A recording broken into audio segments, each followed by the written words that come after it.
Viral modus pencurian terbaru, tukar sendal lama dengan sepatu baru.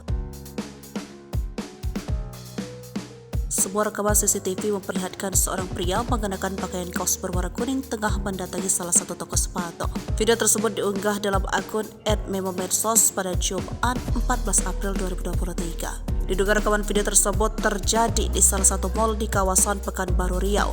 Bermula ketika pria tersebut tengah terlihat mencoba beberapa model sepatu. Awalnya tak ada yang mencurigakan dari pelaku pria yang mengenakan kaos kuning dengan lengan panjang tersebut. Akan tetapi hal tersebut kemudian berubah jadi mencurigakan. Dia nampak melihat sekitar dan kemudian mengambil lagi pasangan sepatu yang sudah ia coba tadi. Setelah menggunakan kedua sepatunya, ia selanjutnya mendekati rak sepatu yang lainnya dan meletakkan sandal berwarna kuning yang sebelumnya ia pakai. Namun, para pegawai dan pengunjung tak menyadari aksi dari pria tersebut.